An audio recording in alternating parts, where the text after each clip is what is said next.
everybody. I was just listening. It's about to pour down rain outside. So that's why I'm doing the live feed from inside tonight. So I'm Leslie Green, and I'm representing Safe Pebble Creek. And hopefully I have some people coming on. You know, I like to sort of drag it out at least a few minutes here in the beginning to make sure everybody can find me. Last time I forgot to specify that you have to go to my webpage. So tonight I tried to make sure that I put that out there and let everybody know that. So I'm learning a lot here. I'm not the most technical, hey, there's my cat. I'm not the most technically advanced, I'm not the most technically advanced, but I'm learning a lot as things go on. And I feel like these live updates are kind of fun. But once a week or so, I'd like to do this. So anybody who's here, I welcome you, and I'd like to get into what we're doing. First of all, I want to say, who is Safe Pebble Creek? Yes, I can say maybe I'm the face of Safe Pebble Creek because, you know, I'm out there. I guess I started it. However, I consider Safe Pebble Creek everyone who's behind trying to save Pebble Creek. At this point, we're hundreds of people now. It's, you know, mostly residents, of course, but we're also looking at, you know, surrounding neighborhoods and anybody who is concerned about what this potential development will do. So I just want to let you know kind of what we're doing and say that, of course, we are all working together. And it's a big deal. It's a big deal to me because I've had residents, you know, emailing me and doing things on their own, taking it upon themselves to do certain research and then come to me and say, you know, look what I found and look what we can do. And I like that because, and I'm not complaining, but this has somewhat become my full-time job. I work on it all day long. And again, some of my struggle with that is I don't know how to do some of the things that I'm doing, but I'm getting better. And what I want to do now is sort of go and just give you an update about what I'm doing right now and the things that may have changed in the last week since we talked. First of all, I will say that I'm planning to do another like video message. But I'm not going to do it live because I really want to include more detailed information. And sometimes I can't get that off the top of my head. That way I can edit it, post it on YouTube, and people that are not on social media for various reasons can get to it. So that's going to be, I'm hoping to have that done by Saturday afternoon. And what that is going to be is sort of an overview of this whole situation from prior to the brownfield up until now. But today, what am I doing? Right now, what I've been doing is I've been sending out a lot of press releases. I have a press packet that includes all of the letters that have ever been sent to the residents. And let's see what else is in there. Like the brownfield letter and things like that that will educate anyone who doesn't know. So what I've been doing is sending that out to the press. Along with that, what I put in the body of the email is that article that I wrote for Patch, because I think that's pretty good at explaining what's going on, but then also saying what we're doing with the letters to the senators. So I'm hoping that people are sending those out. It's kind of a big deal. I think the developers might be a little concerned that we're contacting the legislators. I think they might be a little worried. Bill Place, if you read the, the update online that Neighborhood News did, when he was interviewed or asked about that, he said he believes that they pulled out. I think he was referring to Pulte. I think he said he believes that Pulte pulled out because they didn't want the publicity. So that tells me that, you know, we need to make sure that we're getting the publicity. So I'm hitting the press, all the local news, and golf-oriented magazines, they've all been sent a press packet of information, hopefully so that somebody, might catch on for a story idea. And then we're spending some time and money now we're trying to match his media coverage. So keep in mind when he, and I got interviewed too, but when he was interviewed more times than I was. There was one that I wasn't in at all from Neighborhood News. But what I'm saying is that his points were out there longer than ours have been. And I'm trying to match that and make sure that we get the coverage that we deserve too. And it does not have to be me. If anybody else would like to speak or anything like that, that'd be great. But the emails that you guys sent into KB were awesome. Some people sent me copies of what they sent, and they were powerful. They were very powerful, and they really, I think, sent a message. And we have to keep doing that. So I'm working on the press releases, and we're also working on sending out letters to the 2 closest neighborhoods to us, which would be Cross Creek and Live Oak. And the reason that we're doing that is we feel that they have a vested interest too. They are our 2 closest neighbors, and they are going to have the same issues with traffic and maybe taxes if we have to build more schools. Are we going to become overcrowded and such? So I'm not going to go into all of that because I know I'm even talking fast because I want to get through this without keeping you guys more than about 10 minutes or so. Hi, Christina. I see. Hi, Leslie. Thank you guys for tuning in. This is just easier for me to speak than to type. It's starting to kill my thumbs. So we're sending those letters to try to equal his media coverage, try to get our side out there. And if those 2 closest neighbors will send in the senator letters and rep letters, that is going to help our fight in the way that we're trying to say that this is a national scheme where the golf course owner can sell real high and a developer can buy real low, and we are suffering. We moved into a neighborhood that we knew was fully built out, and we moved in there knowing and expecting no future development. It is extremely unfair that we should have to deal with that. So I want to make people aware of that nationwide scheme, and I'm cheating tonight because I have so much to say that I am using notes. Fully developed. So what else am I doing? I take a lot of phone calls and answer emails, and anybody that wants to email me, go ahead. We can take. I've actually had some really good ideas from some neighbors, and I'm offering that out to all you guys because, like I said, we are all Safe Pebble Creek.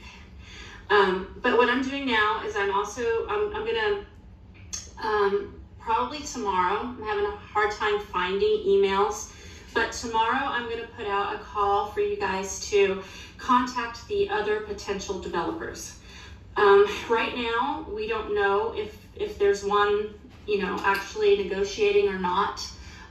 When KB pulled out, again, 30 hours later after we started our email campaign, yay, you guys. After we did that, I don't know who might be next. So I found out the area's top builders, and to me, those will be the most potential of the buyers, of the buyers that will be developers, of course. And so I will have a list for you guys to help me out tomorrow. It's only, I think, maybe 7 developers, it might be 6, that we need to go ahead and contact just like they were the potential buyer, because we don't know if they are or not. So we need to go ahead and let them know that we're strong and we're here. We have the legislators involved, and that we're doing all we can. Some of your emails even said, we're going to fight to the death of this. I like that, and I like the tone of it, and I think that that's it. I'm not going to say that alone is going to scare them off, but it's it's not going to hurt. It's actually going to help us. So we're working with, okay, again, because of a resident who's concerned, he has a connection, and he was a councilman out of state, but that's okay. He's a former councilman who's still on the Planning and Zoning Board, and he's able to give us a good amount of insight, and I think that's exciting. But this has only happened in the last couple of days. We may be able to use him anytime we have questions, I hope, and I thank the resident that has that contact for getting in contact with him and then coming back and taking the time to inform me. But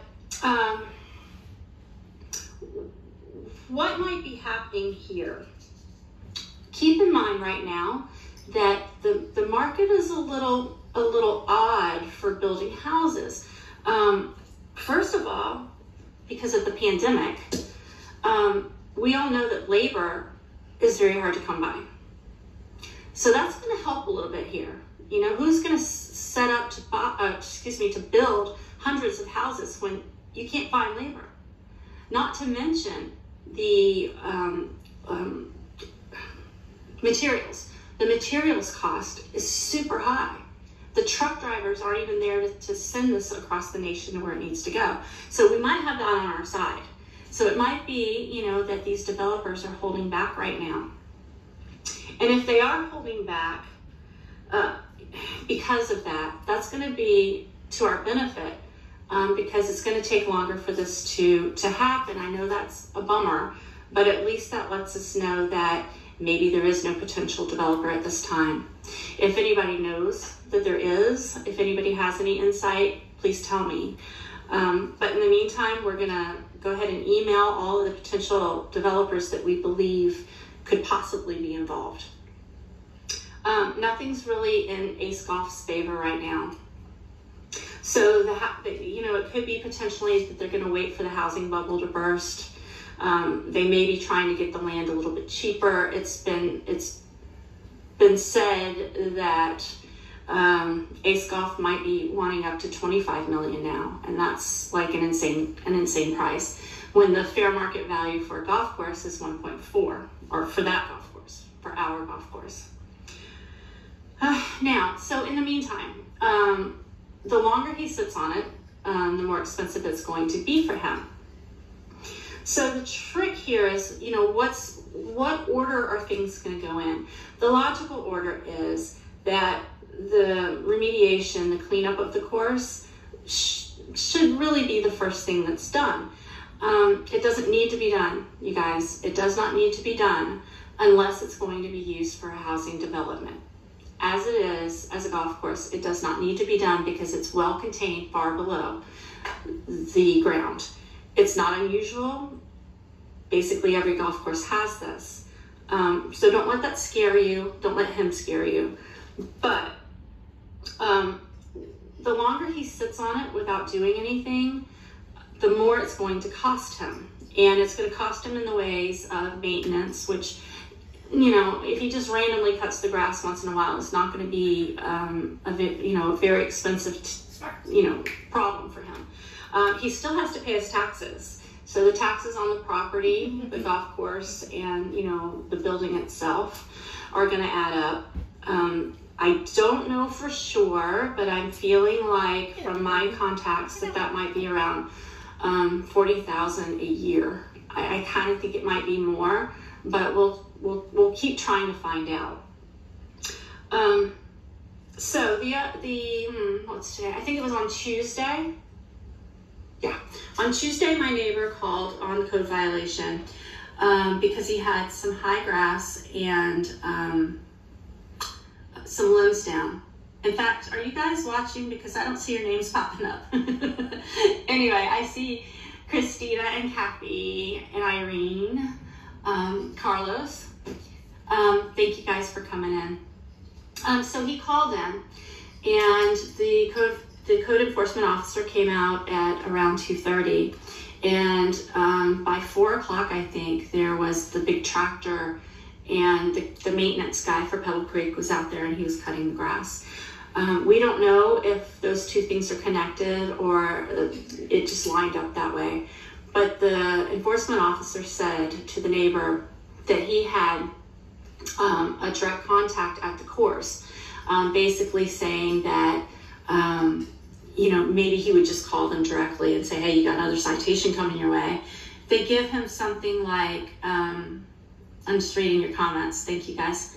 I think they give him 10 to 15 days to respond to the citation and clean it up. If they don't, then it goes further. And so I don't know if he responded quickly and came out and cut the grass, or it was ironic that they came out and cut the grass. But the point of calling in these code violations, someone asked me that, and it's a good question. One, it seems to be getting results. I'm not saying it's ever going to look like a golf course again, but it will be maintained, I believe, at least right now.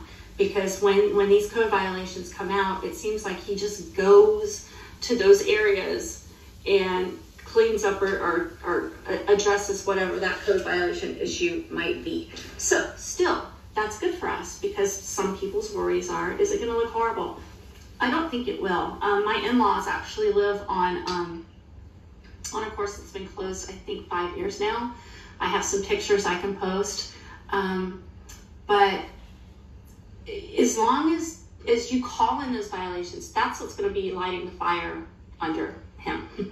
I feel like it's a shame to have to use the code, like the county as a parent that says, hey son, get in there and clean up your room. I mean, it's been enough. Go clean your room. I mean, we really have to say that. But it seems to be working, and the county actually suggested to me that we call them in. It's not just my suggestion. Hi, Paul. So keep calling in the code violations and understand that they are getting a little bit of results.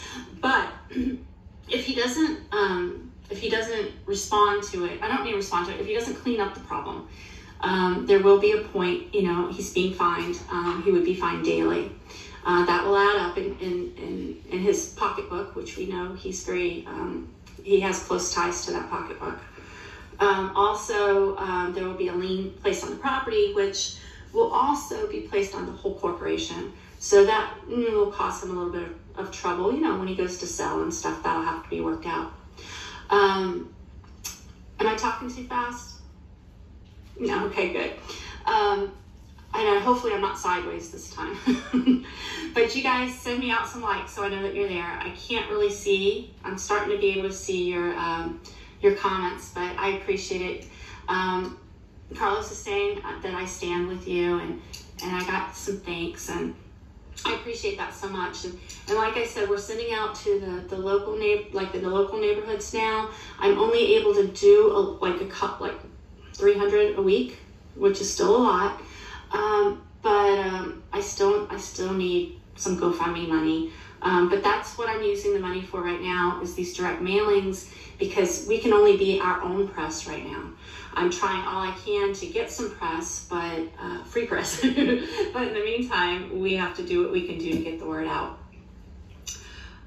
So when he came out to cut the grass, the maintenance guy for Pebble Creek, some neighbors went out and waved him down, I guess, and spoke with them. And this is a report that I've gotten from one of you guys. So anything that you see or think might be of interest to me, you could send it to safepebblecreek@yahoo.com. And I'm checking regularly, so I'll definitely respond back. And any tips or even rumors that you get will be helpful for all of us. But when they went out there to talk to him, maintenance guy, and I don't remember his name, but I used to know it.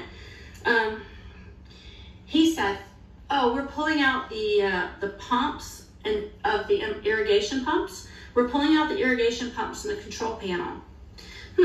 Well, doesn't really matter too much to me. But then he said, "And we plan to bulldoze the greens." Well, he's been saying that since way back at the Brownfield meetings. So he said immediately, "Oh, as soon as this gets started, back in November or December, I'm going to start bulldozing the greens. I don't see why they would be bulldozing the greens unless they're starting remediation. Again, like I told you, the cleanup does not have to happen unless they're going to build homes. So, are we putting the cart before the horse? So again, I want to go back to what order should this be done? If he's starting the remediation, you know, that would be shocking to me. But is he going to spend, he used to say it was, I think he said 1.4 million or 1.2 or something to do the cleanup. And then in one of the neighborhood news articles, he might have had an exaggeration, which is common, that it was going to be closer to 3 million. Is he really going to spend, let's just split the difference. Is he going to spend 2 million to clean up the land if he does not know for sure that he can get rezoning? So if he can't get rezoning, this is where it's really going to be good for us. This is where all of the things that you're asking me that can be done are going to come into play. There's not much we can do right now. Nobody can buy the course because nobody has $25 million, and who would give him that kind of profit?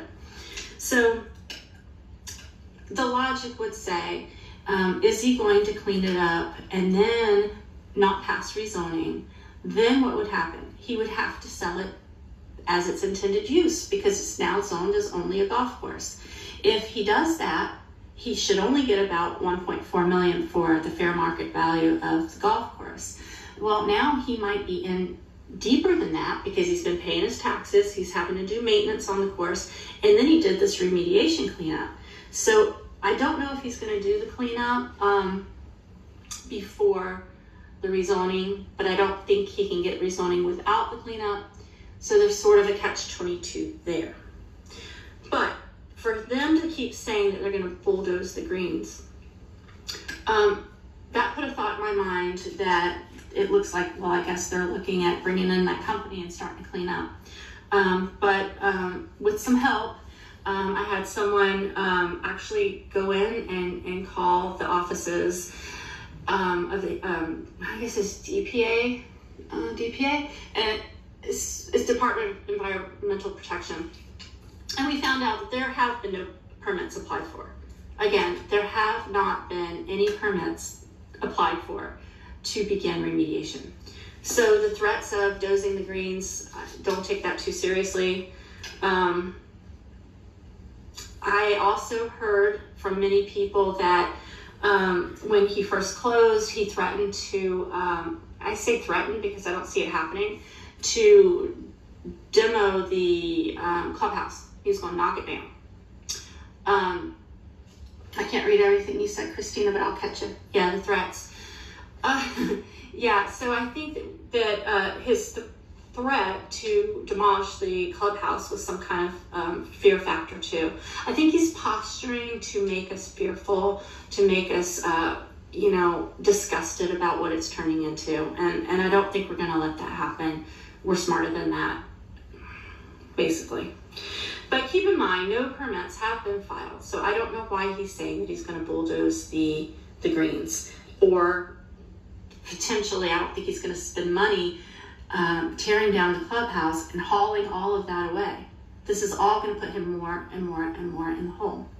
And if you're listening, fine. You know, I mean, this is where we all stand, and I'm not fearful about Bill Place hearing it. I'm doing my best to just be honest and just keep, like I said, the no permits. So yeah, so we are following all of that. So based on a tip from a resident, he got us in touch with the department of the county that's telling us that there's no permits filed. So we're working with a lot of different people. I want you guys to know, what am I doing? I'm not just sending out letters. I'm sending out these press releases and searching so hard for emails of people for us to contact. Tomorrow morning, I'll put up all those contacts so you guys can start emailing the other potential developers. And that's just guessing. I don't know if they really are or not, but we might as well let them know. So I think that's all I want to tell you, except one last thing, the plan. So someone said, well, what's the plan? Hey, Emma, you're here now. So the plan. Well, you know, when I started doing this, my main goal was to stop rezoning. Some people are saying, well, what do you expect to do after you stop rezoning? Well, to me, that is the most important goal. That is my main focus. I don't want this so badly, and hundreds of you are behind me with that, that there is no alternative. There's nothing that the housing developers can offer us that will be okay. You know, there might be some amenities, but really, they're not going to be free amenities. In fact, someone told me that KB, and again, hearsay, someone told me that KB doesn't build pools with houses with pools. So they wanted to work out something to use our pool. So as far as them offering amenities, here they are wanting to use our amenities. So the minor amenities just aren't worth it. So the plan is fight rezoning. If we get rezoning denied, and I feel strongly that we have a good chance, our community councilman, Ken Hagan, seems to be on our side with this. There are 6 other council members, but we got the brownfield through, and they are very aware. That entire office is very aware. That entire department, I want to say, not Hagan's office, but the entire community council is aware of us and our situation, and the amount of people that have band together. And we got kudos from when we did the brownfield. They were very proud of the amount of emails that we sent in, letters, and people that signed the petition. So the plan is, if it goes all the way and it becomes denied, a lot of people are concerned, now what? Well, the people that live on the course, of course, risk, you know, we're gonna suffer more. If it doesn't get approval, and it sits there and it's just overgrown. Most of the people that live on the course are willing to accept that as an instant preserve. People that don't live on the course, you know, it's still better than the construction. So if it does get approved, it's going to hurt everybody more than it's going to hurt just the people on the course. So if it gets approved, right now, about 30 minutes ago, maybe an hour, I went out and I could hear a nail gun. Somebody's getting a roof, and it sounds like it's pretty far away. And I'm guessing it's more than a mile away, and I can hear it. And if it was directly in our backyard, it would be awful. So everybody in the course is going to hear that. So the people that live off the actual course, you know, these are the ones that have to worry about if it gets done, if it does get approved and development happens, because this is when it's going to affect you guys the most, which is, you know, the noise, the construction, traffic on our roads, leaving dirt in our roads, the amount of trucks that are coming and going, blocking up our exits and entrances out of here, schools being overcrowded, us being taxed more to pay for the new schools. And again, thank you from a resident. We really need to think about our fire and rescue and how that's going to impact us. Do we have enough to handle this additional amount of homes? So the plan is, if there is no rezoning, I think that we're willing to deal with it and put up with an overgrown course. But our hope would be that someone now would come in and say, maybe it's been enough time. You know, maybe the cost of land has gone down. Maybe its worth has gone down. And hi, Meta, thank you for your donation. If that happens, we hope, I mean, our best interest is that it stays a golf course. But we hope that there could be a buyer at that time. Golf is a hard business to run, and it costs a lot of money, and that's going to be an issue. Now, I have a big announcement that I hesitate to hesitate. You guys ready? I don't see any likes coming up. All right, here we go.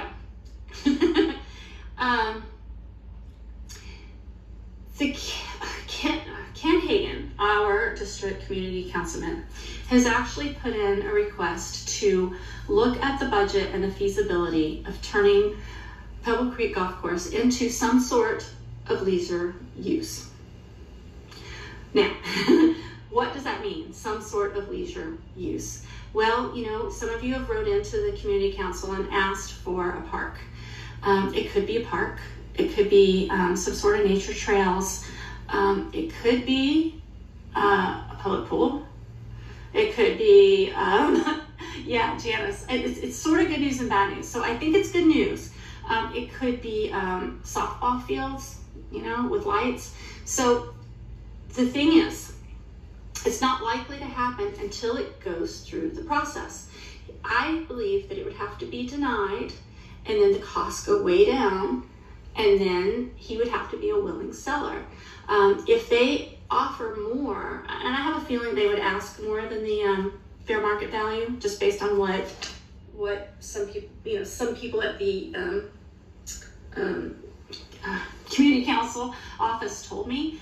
I think they're willing to pay a little bit more, but they have to check budgets and make sure that they have enough money to maintain whatever this is, and if it's even warranted to put out here.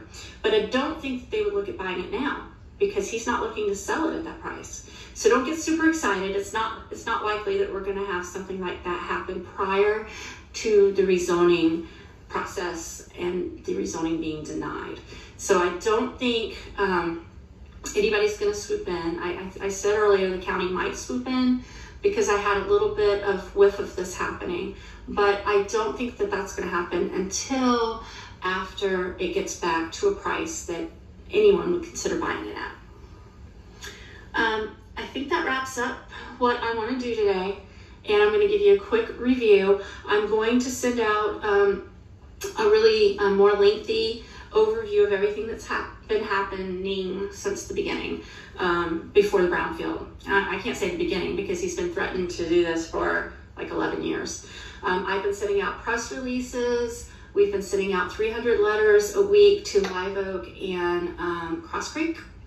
And yes, it is a waiting game, Paul. So that's what's going to happen, is who can wait out the longest. And if you guys are willing to deal with calling in code violations and looking at a little bit of grass, it's far better than the alternative. It's far better. But yeah, so that's what I've been doing. I've been trying to get press coverage, and tomorrow I'm going to do a call for emails. I need you guys to rally up with me again because it makes a big difference.